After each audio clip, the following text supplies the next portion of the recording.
Hi, Blogging Heads audience. Glenn Loury here, The Glenn Show, bloggingheads.tv. I am speaking to you now by way of introducing a conversation that you're about to hear between me and Christian Alejandro Gonzalez, who is a writer for Quillette, the website, and is doing a profile of me at the website. The conversation that I'm posting here is an interview that Christian conducted with me to inform his piece, the profile that he's doing for me at Quillette. I thought that it was an informative and provocative exchange, and wanted to share it with the Blogging Heads audience. So I give you Christian Alejandro Gonzalez in conversation with yours truly here at the Glenn Show. I hope you enjoy it. I want to start with something that I've been very curious about. So in one of your talks with John McWhorter, you started it by saying that you, and I'm quoting more or less, you said, am was a Black conservative. So I'm curious, how do you define that term and why are you reluctant to embrace it? Yeah. Okay, so this will be a crude stab at a response. It's not, I haven't refined this. I didn't think a whole lot about the definition of Black conservatives before we started talking. It strikes me that you've got, certain figures like Justice Clarence Thomas. I think you have to call him a Black conservative. I don't think there's any way around that. There's jurisprudences of a conservative stripe. Or you've got the aging, but still, I think, very formidable economist, Thomas Sowell, who's carved out a niche for himself in social analysis of race-related issues in the United States. As a naysayer and a critic of the civil rights establishment, he's a conservative economist. I guess you have certain figures, the Milwaukee Sheriff Clark, David Clark, I think is his name, or Ben Carson, who runs for president in the 2016 cycle, or who's the fellow who used to be the chair of the Republican Party. You see him on cable television sometimes. These figures. So I'm not answering your question. Your question was, how do I define Black conservative and why am I reluctant to be so identified? I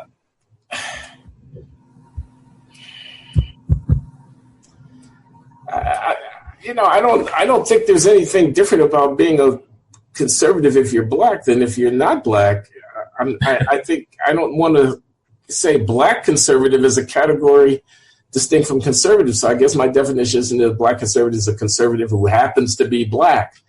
I don't think there's anything interesting about the fact that a person is Black, or at least there shouldn't be. I mean, there will be in social practice because there's certain expectations, and conservatism is less frequently encountered as a overtly embraced ideology amongst African Americans. And some people may feel that, some Blacks may feel that by being conservative, you've betrayed them somehow. But I am not enamored of that way of looking at the world. I don't think there's anything inherently contrary to the interest of Black people about conservatism. And indeed, I think, still haven't answered your question. Indeed, I think there could be some great value to Black people in taking seriously some of the tenets of conservatism. Okay. So I would distinguish in trying to define conservatism. I'm not a philosopher here. I have been reading recently this very insightful and stimulating little book by Roger Scruton. You know Roger Scruton, the philosopher? I'm a fan. The British philosopher. On Conservatism, I think is what he calls it. And it's a little book that kind of takes you on a tour of the history of conservative ideas in the Western tradition. He's got some stuff in there. So I'll take a stab at it. One thing that I think is fundamental in my conception of conservatism, or my own conservatism, is a respect for tradition, and a sense that what we've been handed by our forebears is worthy of respect, that we don't make it all up every generation and get it right, that there's wisdom in our inherited practices, beliefs, and traditions, some kind of congealed wisdom from previous generations, that reasoning in my armchair can't get me all the answers. And the reluctance to want to throw over in favor of whatever the latter-day enthusiasm is, the cultivated practices of my way of life, something like that. And that makes me conservative. So when people say, whatever it is, whatever the latest enthusiasm is about liberation from the binary categories of gender, let me just take that one. That's a hot one these days, okay? I'm reaching for my wallet, so to speak, when these people start trying to redefine everything overnight. I mean, they may be right, they may be wrong. I'm not against their desire to try to, think outside of the box. But please don't be so hasty with undoing 1,000 years of human history. Don't be so arrogant. Don't be so smugly arrogant that you think you know everything. Well, you don't know everything. There are mysteries. There are unfathomable. There are things that are beyond our ken. So I want to move slowly, not quickly. And I also want to have some respect for people who cling to, this idea that they're all bigots, that you rush so quickly to throw these people over. So I'm reluctant to do that. So that's one thing. I was talking about family, and in terms of talking about gender, you could also say something similar about religion. I used to be much more religious in my practice than I am now. I can't say that I am a religious person today. I lost my faith, I guess you could say, and that's a long story. But I have great respect for people who embrace this part of our culture, and their beliefs warrant, in my mind, within reason, to be respected and accommodated. And I've said this before in my podcast, but it's been a while. I'll say it again. My son is a gay man, and he's an atheist, and he and I have had heated discussions about that. I think the two things are related in his mind. In any case, his atheism and his homosexuality. But in any case, he's very dismissive of the church, and I want to say, gosh, this is how people manage to hold things together for themselves, their faith. It gave meaning to their lives and so forth, including Black people, including people who had to go through very difficult travails. Let's not be so quick to consign them all to some kind of. So, a respect for tradition. Another part of conservatism would be, in my mind, that I would be attracted to is associated with my understanding of economic science and of the foundation of our prosperity in the modern world. And this is a respect for the enormous power of free exchange of people, of goods and services in the marketplace, where the urgings, this is Adam Smith, this is just pure kind of invisible hand stuff. The market is a really amazing thing. And yes, it has its flaws and whatnot, but again, people are so quick to throw it over. All this talk about socialism that you hear now amongst progressives is nuts to me. I mean, it's just refuted by history. The 20th century proved it wrong. None of those experiments worked out. Command economies, centralized control, undermining private property, killing incentives, allowing every political fad to get its hands on the means of production through the monopoly that the state has on the legitimate use of force. These are not good things. If I think climate change is a problem, and I think that too much carbon is being consumed and waste product put into the atmosphere, seizing industries by the force of government is not the way to respond to that. Rather, in my mind, allowing the prices of goods and services to reflect the full cost of the use of carbon, which is not internalized in a lot of transactions. You could just pump stuff out into the atmosphere. It's very difficult to regulate. Getting the prices right is the way to do it, and then letting people figure out for themselves how to go. So a Green New Deal. This is the latest fad. They're going to reorganize society based upon a concern about the preservation of the planet. And who are they? They are, in the present instance, the left wing of this particular country's political establishment. But these people are dangerous in my mind. They get their hands on the resources, and you're going to have a lot of waste and a lot of whatever. So, not to go on too long about this idea about thinking capitalism, yes, socialism, no, about thinking the market is not the enemy, the market is basically our friend. That doesn't mean that I would do away with all regulation, but I'm skeptical of regulation, and I think it's easy to overdo it. The politicization of economic activity, I think the 20th century teaches us where that goes. The Chinese are growing rich precisely because they are allowing for market processes to work themselves out, etc. These things are not necessarily without some tension between them, and this is what reading a guy like Roger Scruton will bring to our attention.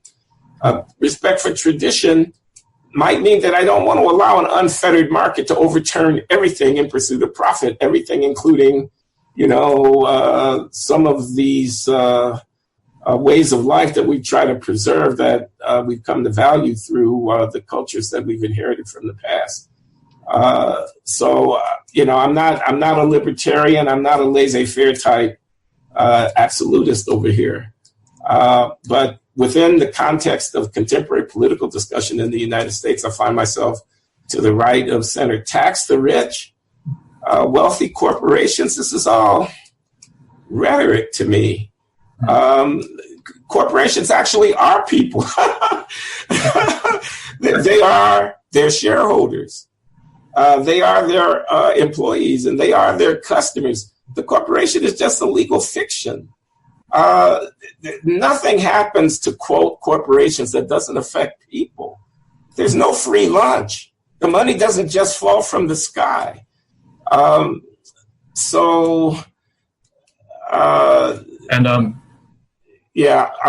think I've gone on long enough. You asked me, what do I regard to be a conservative? Okay, so I said a traditionalist and a person who respects the market, and I'm both of those things. Now, black conservative, I want to X that because I don't like this idea that because I'm black, that I don't think there's a whole lot of content in that designation of me being black. At least relative to something like what is conservatism. Why am I reluctant to be called it? Yes. Well, I like being invited to dinner parties, and I want some more than a few right-wing students to show up for my classes over here at Brown University. Those are good reasons. I don't want to be called an Uncle Tom. I don't want people to think that I hold a certain set of values that are, that I've forgotten where I came from, that I don't care about my brethren who are still struggling. and things like that. I don't want all of those things to be associated with myself. But it's the social pressure rather than yeah. Yeah. So, okay, that's a long answer. That's a great answer. Thank you.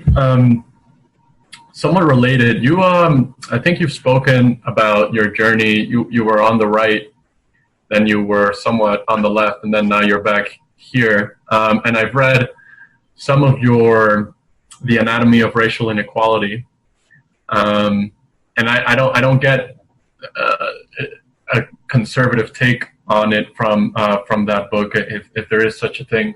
So I wonder what your feelings are toward what you wrote in that book and toward your journey. Maybe I'm not characterizing it properly, but how do you see it?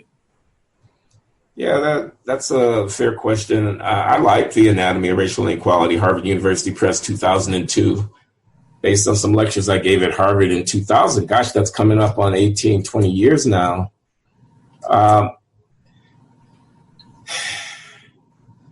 So in the book, I talk about racial stereotypes, racial stigma, and racial justice. Those are the 3 substantive chapters based on the 3 lectures that I gave at Harvard.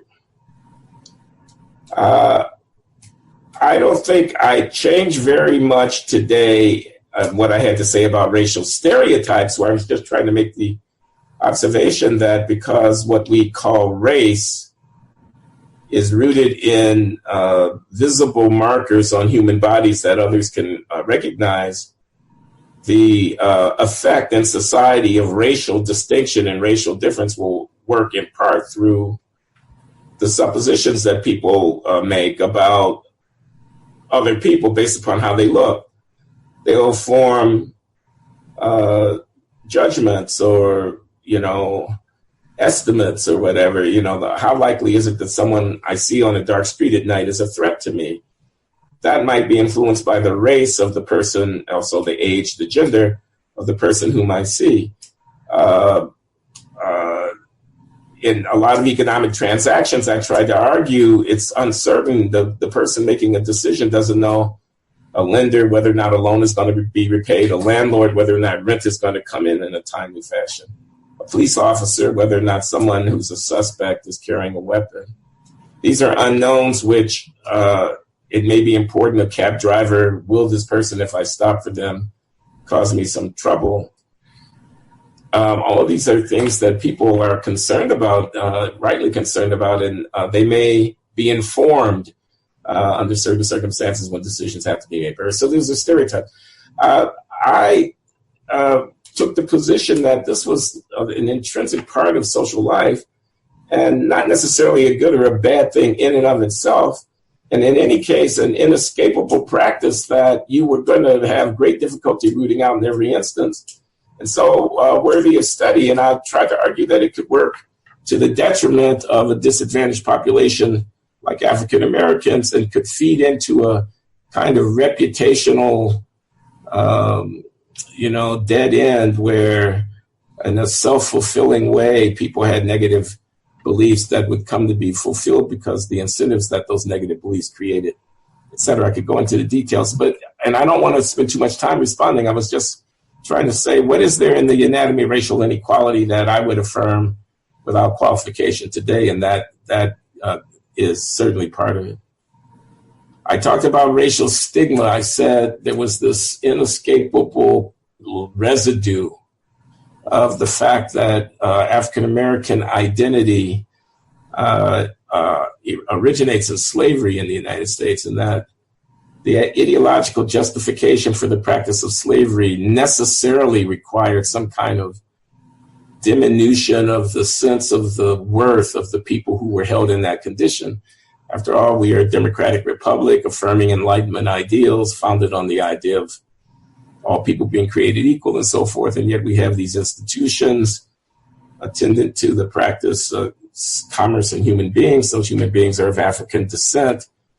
Very natural and maybe even unavoidable that there would come to be associated with those people of African descent, a sense by the powers that be that they were not quite fully human, that there was something deficient about them that legitimated or justified their being held in bondage, notwithstanding the political commitments of the Republic to equality and freedom.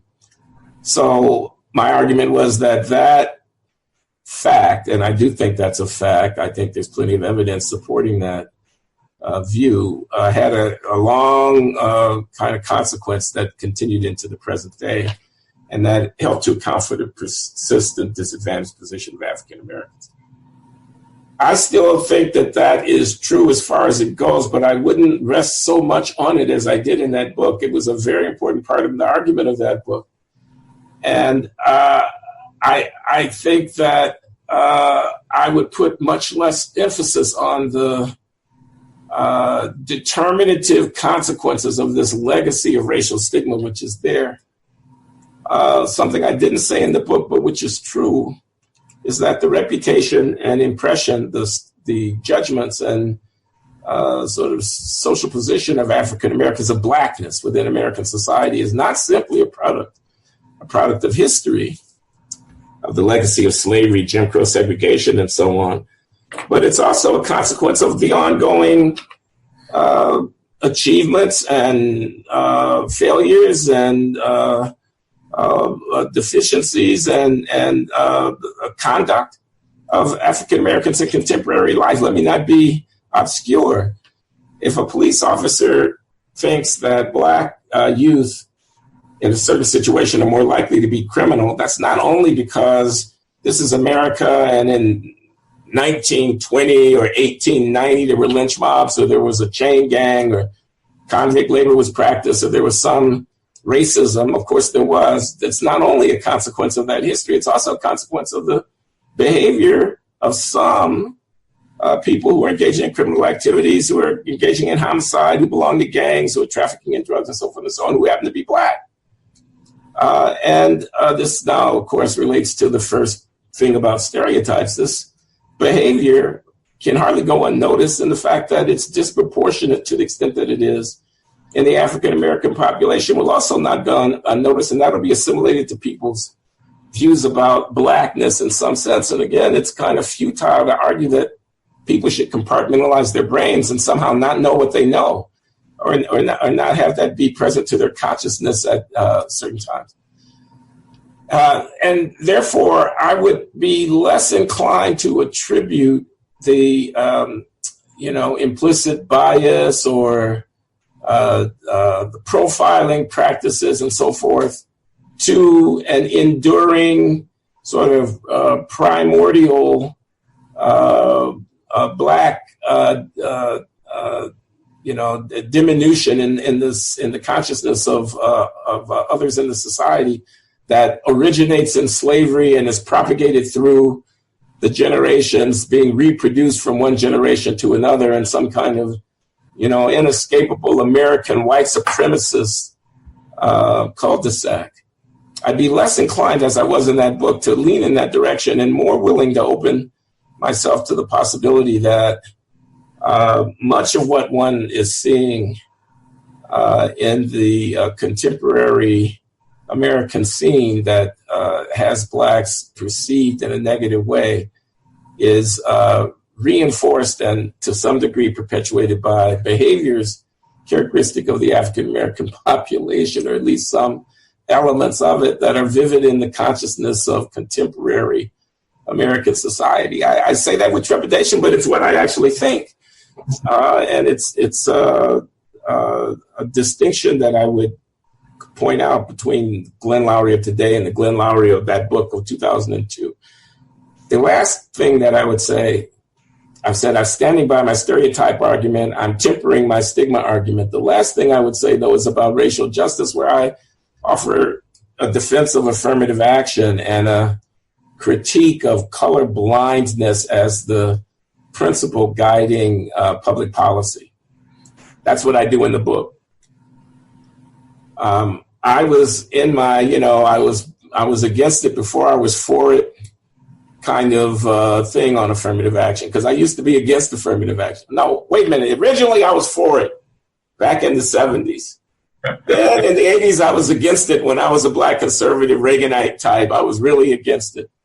Then in the 90s, I had a rethinking, and I started being not as much against it as I was, because I tried to separate myself from the Ward Connerly.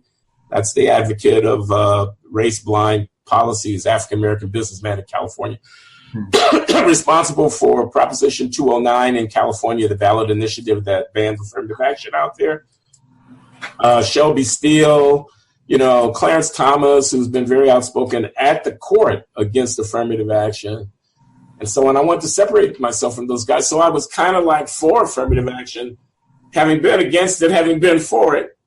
And now I find myself, I just signed on to a brief that's going to be filed in the court with this Harvard case that's in the federal district court here in Boston. It's the judge has not yet rendered a decision, but the trial has been conducted. And the plaintiffs' attorneys asked me if I'd sign on to a brief, and the brief says basically Asians are being discriminated against at Harvard. That's what the data say. We economists confirm that that's what the data suggests. Of course, that there's an economist on the other side who says, oh, no, they're not. But I signed on to the plaintiff side of that brief because I thought and think that there are a lot of problems with affirmative action in higher education, and have found myself now back in the critic of affirmative action camp. So that's my reckoning with the book. I am still very proud of it. Think that it's a solid piece of social analysis on an important question. There's not a single equation in the book, but the book is rooted in a kind of framework of analytical economics that I've developed in some of my more technical research publications. And it tries to take a somewhat high-minded view. It's not a polemic, at least I'd like to think not. On the other hand, my views have shifted somewhat from the 2002 in the ways that I've just tried to describe. So you mentioned Thomas Sowell earlier. I tend to think that on race there is a spectrum going from right occupied by Thomas Sowell to left occupied by Ta-Nehisi Coates, for example, where the emphasis more on the right towards Sowell that seeks to explain racial inequality. The emphasis is placed on internal, cultural, and behavioral patterns. And then as you move left toward the Ta-Nehisi Coates line, the emphasis is placed almost entirely on racism. And it sounds like, well, I wonder if you think my framework is useful, but it sounds like you've been shifting since the Anatomy of Racial Inequality more toward the Sowell line. And I wonder if that was just a slow process, or if there were particular events or things you read, or what prompted it. And I'm going to turn this fan off really quickly. I feel like it's bothering in the back. Okay, no problem. Yeah. Sorry, go ahead. No problem. These are good questions. So positioning myself vis-a-vis Sowell, and how is it that I would appear to be more friendly to his thinking now than at decades past? I want to say, first of all, Thomas Sowell is a towering figure. I have great respect for Thomas Sowell. I think he's vastly underrated within the economics profession. The style of his work is not especially technically demanding. He's not doing some kind of fancy econometrics. He's not writing down mathematical models or anything like that. He's more discursive in the way in which he expresses his ideas and prose, and much more of a kind of qualitative historical, when he says, look at the evidence, he's going to take, statistics from a half dozen countries or something like that, and make a descriptive point, but he's not going to get into some kind of randomized control trial exercise of, quantitative research method and stuff like that. This is an older style of economic analysis. Of course, it's characteristic of what you would see in a sociology or history treatise, this way of handling evidence. But it's not what economists mainly do today. I doubt that Thomas Sowell will ever end up on someone's short list for a Nobel Prize in economic science, although a case could be made that the impact of his work, maybe not so much on the day-to-day economics profession, but on the country and our understanding of this issue is very, very significant. He's been saying some things that it seems to me are just basically correct and important to note for a long time. Like, the evidence matters. Can we look at the evidence, please? And then he would go on, whatever the question may be. He says, like, for example, and this is a first order point, every disparity that you see between population groups identified by race or ethnicity is not due to them having been discriminated against. Oftentimes, he will point out, groups who have, on the face of things, been the most discriminated against within a given society are also more prosperous than average people in that society. Sometimes the discrimination against them is because they're more prosperous.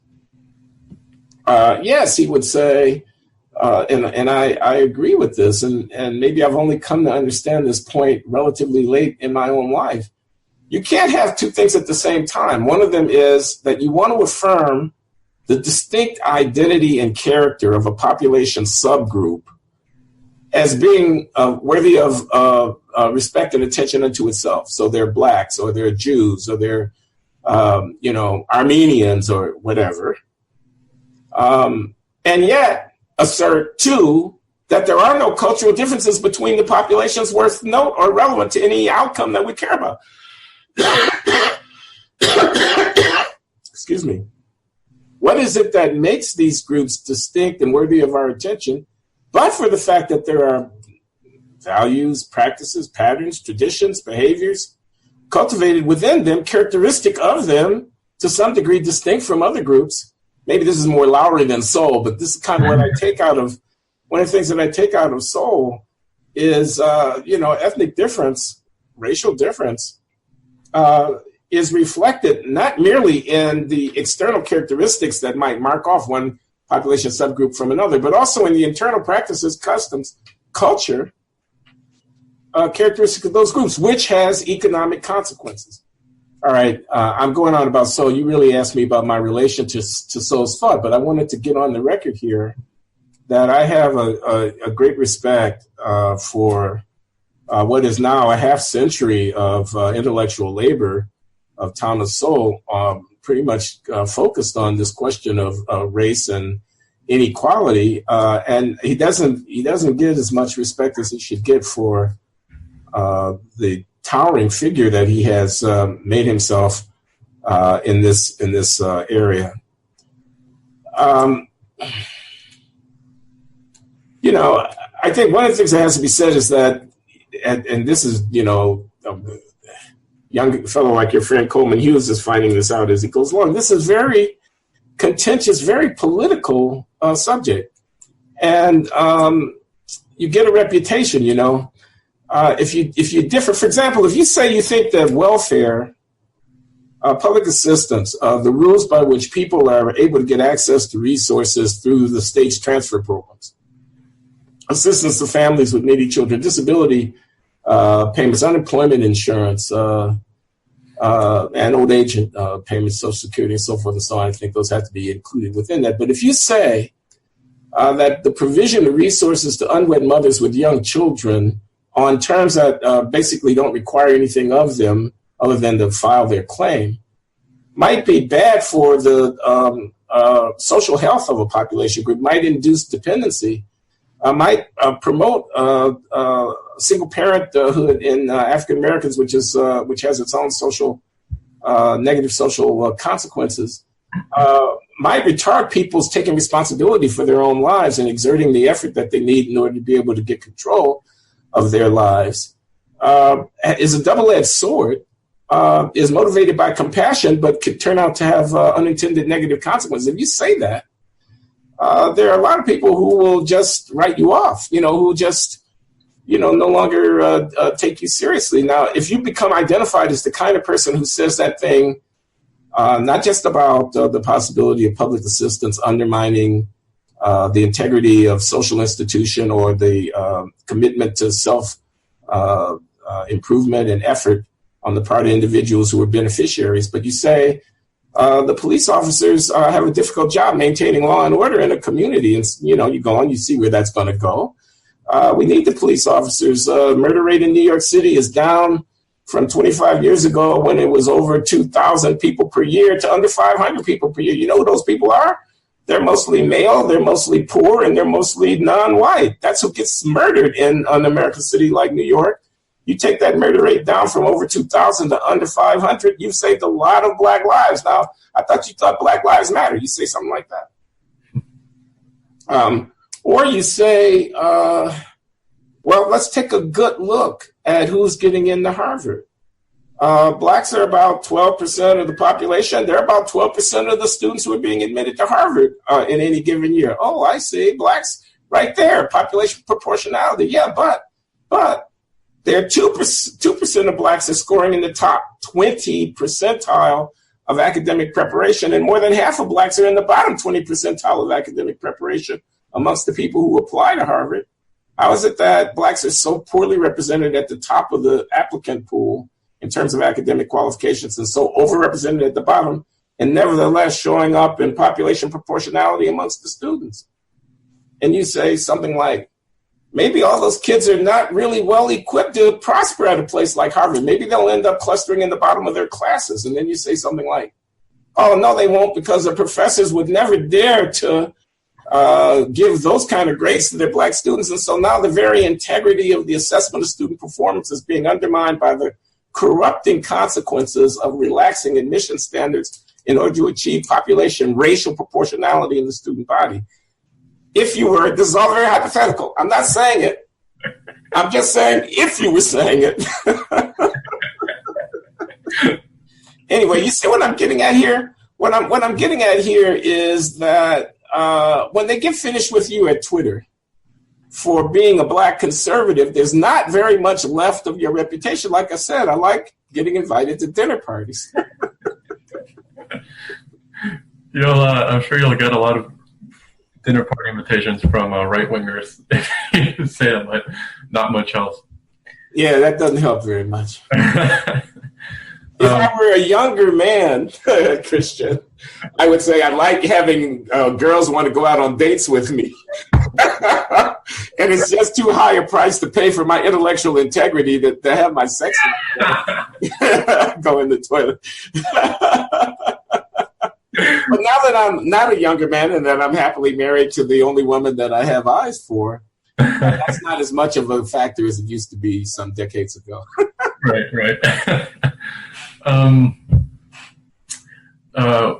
Well, so since you have moved more toward the soul line, I wonder, and emphasizing the cultural and behavioral differences, I wonder, does that mean then, or something progressives will always say, that redressing racial inequality is a goal beyond the power of public policy, of government intervention? Or do you think that there is something the government can do which is useful? I think when Sowell was asked about this, he said, well, the government can do something which is end welfare. But that's not a very satisfying answer, at least emotionally, even if he might be right on the data on it, which I don't know. But I wonder what you think about that. I wouldn't want to make a bold declaration. There's nothing that the government can do. So that then puts the burden on me to say what it is I think the government can do. I want to say first off that the goal of ending racial inequality is related to the goal of dealing effectively with problems of disadvantaged people, regardless of their race. If I were to take healthcare, I don't think there's a fix for the healthcare problems of Black people that doesn't involve a fix for the healthcare problems of people who don't have good jobs with good health insurance that their employers are providing, or who are not old enough to qualify for Medicare. That population of people who are having trouble being able to get coverage is not only black. I don't see a black solution to that problem. If I were to say fix the schools, and that's one of the first things that comes to mind, you want to do something about racial inequality, make sure that the disparity in the effective quality of schooling available to young people doesn't vary so much by race. That would be a good thing. But of course, I don't see any fix to the school problem. And there's going to be big argument about what that problem is. I don't want to just say teachers are not doing their jobs or whatever. I don't want to just say families are not sending their kids to school ready for learning. I don't want to just say that peer culture sometimes encourages behavior that's counterproductive in the context of education. Although I think all those things are true. I think that the effective delivery of educational services by public school system, broadly speaking, can be improved in many cities. I'm in favor of expanding access of parents, of families to alternatives that can compete and offer these kids a chance. It's about the kids, not about the staff of particular public institutions who are drawing their pay but may not be delivering services effectively. I'd say that, but I don't want to put it all on the teachers. A lot of stuff is going on. But again, what I mainly want to say is that's not a racial issue. If automation is taking jobs away from people without skills and there's a question of them retooling and whatnot, that's a general issue for the social policy of the country. If the jails are overflowing because we've got a war on drugs that is overplayed, or our sentences are too long, or we've been too punitive in our response to the social problem of crime, then we need, if the police are misbehaving or are not well trained or too quick to draw their weapons and discharge them. Again, these are all issues I think that ought not to be framed primarily in racial terms. So I'm again giving a long-winded answer. The question was about remedies for racial inequality, and do I think the government has a role to play? And I think the answer to the question is yes, the government has a role to play in all of the policy areas that I just got through delineating in terms of taking actions that will have the effect of reducing the disadvantage of people at the bottom of the social hierarchy. Disproportionately, those will be people of color. But the reasons for doing these things, in my mind, ought not primarily be construed in terms of trying to redress a racial claim. They are the rightly ordered practices of our we're interconnected. We have responsibilities to our fellow citizens, and so forth and so on. Excuse me. Sorry. I wanna go back to the 90s again to ask you about something that it's related to everything we've been talking about. But you were at the American Enterprise Institute in the 90s, and if I'm not mistaken, correct me if I'm wrong, you left when Dinesh D'Souza was hired there. That's not quite right. I was not at the AEI in the sense that I had an appointment. I was on a board, the academic advisory board to the president of the American Enterprise Institute. I was serving on that board. And I did resign in protest over the AEI support of D'Souza after his book, The End of Racism, appeared, which I thought was execrable. I was very upset with the book, and decided that I'd sever my association with the American Enterprise Institute because I thought that book, which came on the heels of the bell curve, but it was not the bell curve that motivated my decision to step down. It was D'Souza and the AEI, in particular, president of the AEI, Christopher Demuth's support of D'Souza that caused me to think, I'm kind of with the wrong crowd here. Right. So you've spoken, and I want to pick your brain about Black's relationship with the United States. And I bring up the D'Souza episode because it seems like D'Souza's brand of politics is ascendant on the right. He and Trump get along. It seems he was pardoned by Trump. And and I wonder how D'Souza as a figure and what he represents in American nationalism sits with you, and what you'd have to say about the situation. His books are bestsellers and so on. Well, D'Souza is D'Souza. Yeah, he's formidable without any doubt. He's a character. He's there's a very good piece in the Weekly Standard. I don't know if you saw it. About D'Souza, which highlights that. I think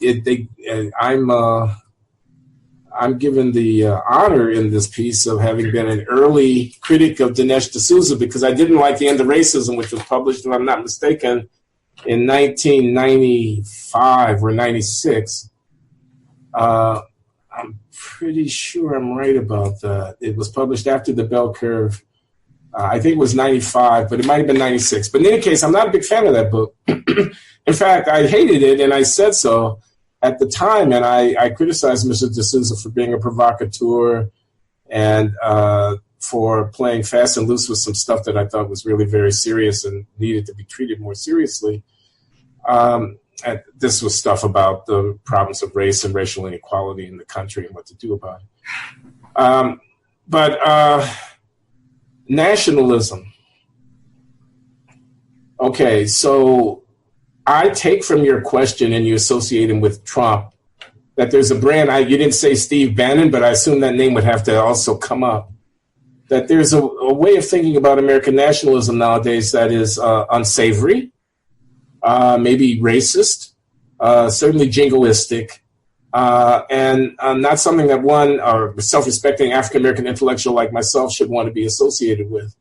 And yet, on the other hand, you've heard me perhaps, again, I don't mean to put words in your mouth, correct me if I say something that's wrong, extol the virtues of American nationalism as a part of how African Americans should think about our situation, decry what I think is the unhelpful, and that's putting it mildly, practice of the Colin Kaepernicks, taking a knee at the national anthem during a sporting event and things of this kind.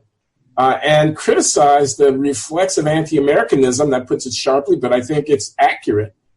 A kind of, we black people are standing over and against the American nation. We are the subjects of this brutal subjugation, not members of it. This kind of idea that, if American interests abroad are presumptively something contrary to African-American interests, this fantasy about black nationalism, we're members of a nation of Pan-African diaspora kind of thing. These are things that I'm critical of. And I believe you're asking me, how do I square the one with the other? How do I square wanting to extol the virtues of national identification to African Americans on the one hand, and yet see how nationalism is being expressed at the right wing of the Republican Party, to wit, Dinesh D'Souza on the other? Am I wrong? Well, I don't think there's a tension in your thought, because those are different sorts of nationalisms. There's, from what it sounds like, there's the nationalism you would like to see, the nationalism you would like America to espouse, and then there's a different sort, which is the Dinesh D'Souza brand. Well, let me say something here, because I think if we try to make it concrete, it might be helpful. So, immigration, right? So Trump just gave this speech last night, why he's for the shutdown until he gets a deal that he can accept to help keep the country safe from illegal immigration. He wants to build a wall on the southern border. I'm not now commenting either pro or con on the idea of building a wall. I'm just talking about the debate. So there's that debate. Now, where do African Americans fit into that debate? So in that debate, there are these ideas about people want to keep brown people out of the country. They're racist. Okay, they want to keep people who are not Europeans. Trump is anti-Arab. He's anti-Mexican. He's anti-black. He's a racist.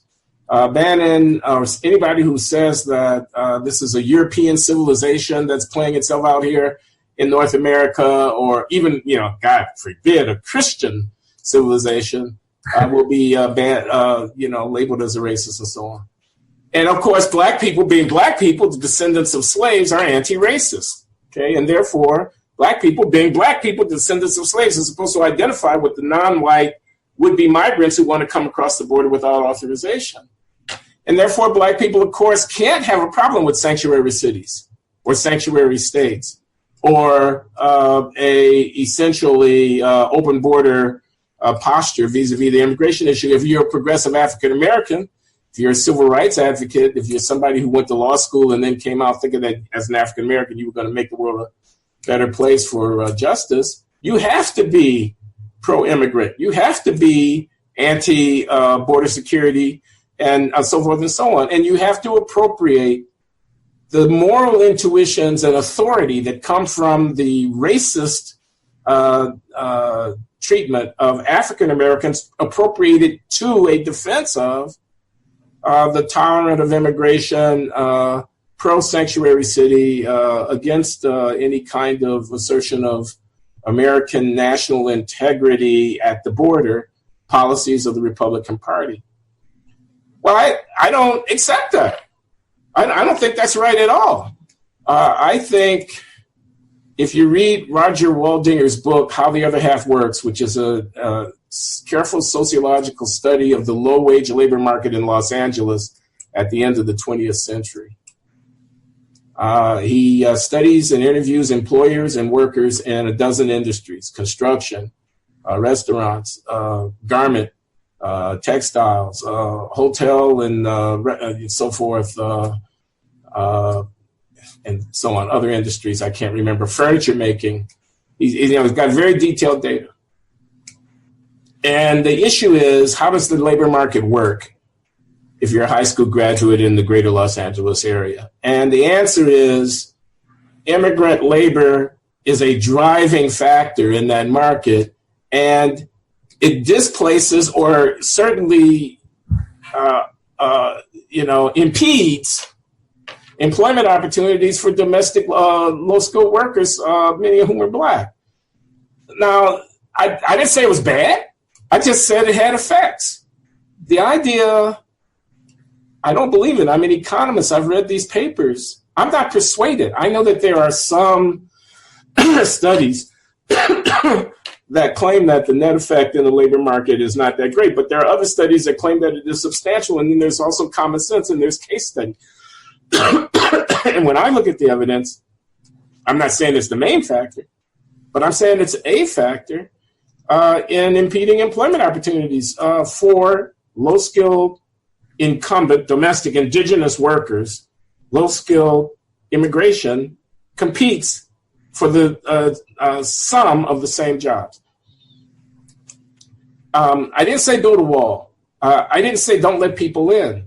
But I did say that if you're an African American trying to reckon what your interests are, the fact that low-skilled immigrant labor competes with your own people's for job opportunities is a relevant factor. Now, you wouldn't know that. You would not know that if you were simply to look at what the social justice worker talking heads, the Black Lives Matter activists, the Congressional Black Caucus, the Don Lemons, and other people that you see on cable TV say. They act as if there's no conflict whatsoever, and I don't think that that's correct. I think I lost my train of thought. I forgot exactly what the question was that motivated that response. Well, it was generally about black nationalism and blacks' relationship to it. And I want to say one other thing about that, if I may. Yeah, please. So people like Ta-Nehisi Coates talk about reparations. They say African Americans have suffered mistreatment, dispossession. We have less wealth because of the way the housing market worked early in the 20th century. The inability of parents to pass on advantages to their children if the parents were discriminated against and so on. And, there's a point there.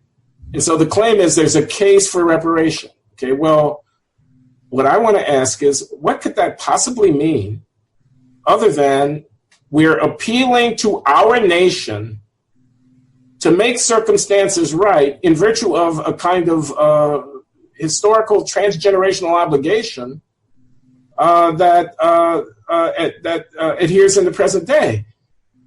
It's a nationalist appeal. The appeal, the case for reparations is not being made to the world court. It's not being made to a jury of wise men and women who sit up on high. It's a case being made to America, other Americans. Let us make this right. Let us make this right. Okay, so the fact that those making the case are situated as sons of the soil, as native persons, entitled as citizens of the republic. Not a case made globally on behalf of all people of color. It's a case being made on behalf of Black Americans. Americans. To be making that case out of one side of your mouth, we do reparations. But then out of the other side of your mouth, having your bald fist raised up when the national anthem is being played, or as Ta-Nehisi Coates says in that book of his, feeling nothing when those World Trade Center towers collapsed on top of scores of first responders because they lived on Staten Island, because they were white working class ethnics, and he had nothing but contempt for white people. Well, and it's not about Coates. How is it that you can expect the country to respond to your claims rooted in a national narrative on the one hand, and yet have nothing but contempt for those who seek to protect the nation or to represent it on the other? I thought we were Americans. I thought it was a case for American reparations. Do you think it is, one, possible, and two, that you should be telling African Americans that they should have a positive, appreciative posture toward the United States? Do you see that as sort of something you ought to be doing, and do you see it as something that can actually have the consequence you would like it to? And even in your personal life, not just as a public figure, in both senses. If you well, yes and no. Yes and no. I mean, yes, I do think it's something I should do because I think it's the right thing to do. I think it's right. I think it's a monumental mistake, frankly. It's a very profound mistake, in my view. It's just an error. It's gratuitous to adopt this pose. You know, this power. It's a power. This is me. This is Glenn Loury. This is what I think. What's a power?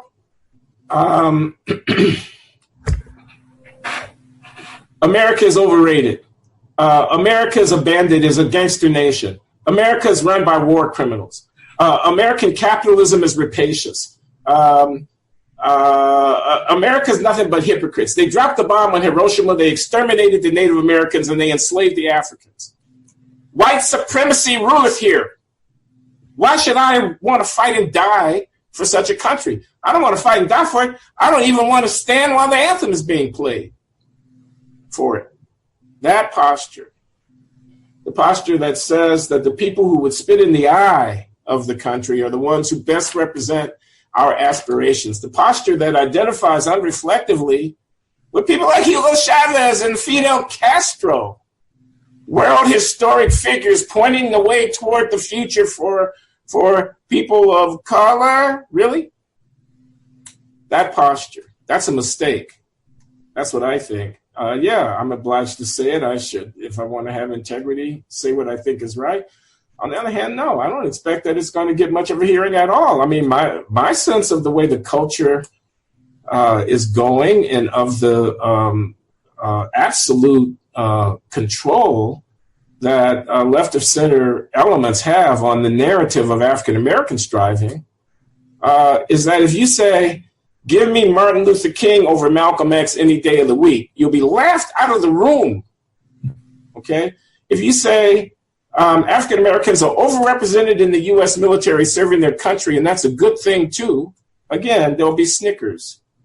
If you say our fate lies with the United States of America as it attempts to manage its chart its course here in the 21st century, we should be rooting for that, not for, I don't know what, the North Koreans?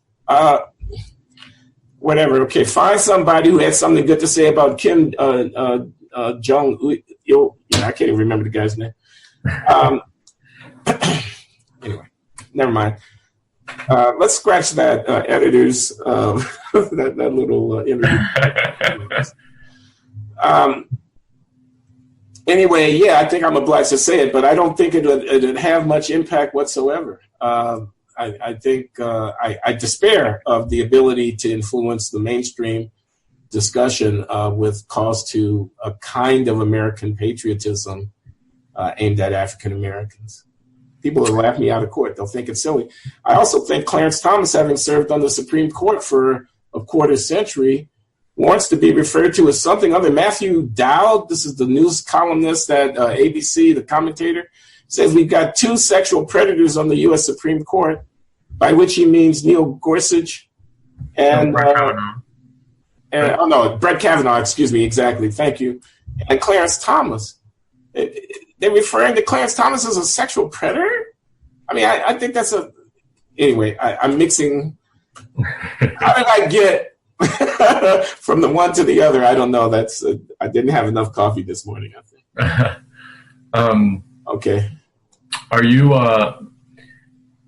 so I guess my last question on race, since we're speaking to future editors, I don't know how long you have. I don't want to keep you too long. Yeah, I should go. Okay.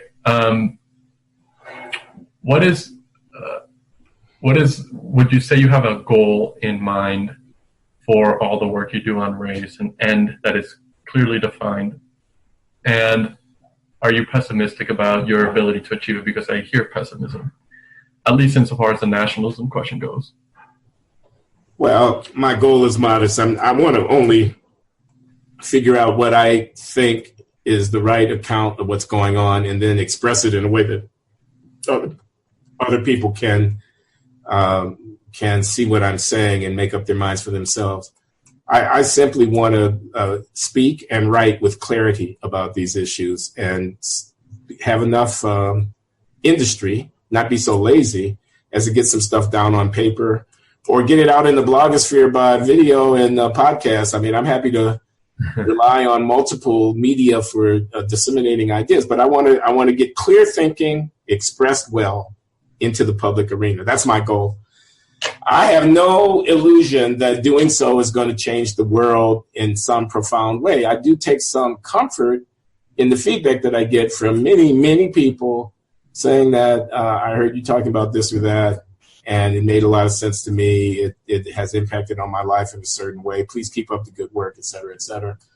I hear that Jordan Peterson is breaking in $80,000 a month at Patreon, and I haven't even established an account, but I think that might be my next step. It probably will come in at less than $80,000 a year, but even if it came in at 1/10 of a month, I should say, but even if it came in at 1/10 of that, that wouldn't be half bad as far as I'm concerned.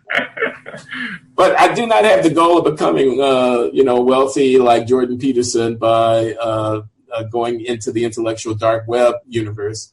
I simply want to think these things through for myself and then get it out there in some kind of coherent manner that other people can react to. No, I don't think I am pessimistic. I'm actually very pessimistic. I don't see many bright spots on the horizon, to be honest with you. I see the same, what I regard as absurd, self-evidently infantile arguments being pushed over and over and over again. I see a lot of bullies, a lot of people who think that a megaphone is a substitute for reason. They can shout you down. I see a lot of lying and dishonesty in the way in which we approach these issues. I'm talking about racial inequality. I'm talking about what's going on with African Americans. I'm talking about, for example, so-called black on black crime. I see a lot of bluffing. People think that the relative paucity of African Americans at the top of various fields, like in medicine or in the sciences, in engineering and whatnot, is in Silicon Valley. They think it's the same thing as Jim Crow. They don't engage with the problems of developing the intellectual potential of African American population and the extent to which that's not happening and how the fact that it's not happening is reflected in the paucity of our numbers at places like Caltech and MIT. And they talk about diversity and inclusion, and they don't have anything to say about what the processes are that facilitate or impede the acquisition of these intellectual skills, which characterize success in these venues, where African Americans are underrepresented. That's a reflection of the fact that we're not acquiring those skills, et cetera. Anyway, I could go on, but the excuse making, the avoidance and denial, the dishonesty, the bluffing and bluster, the intimidation and bullying, and so on, politicization of stuff that, I don't, so I think that we're intellectually in a very bad place. I'm talking about African Americans, intellectually, the quality, there's no critical discourse. I mean, very little. Everybody's on the same, it would appear to be everybody is pretty much on the same page. So I'm not all that optimistic.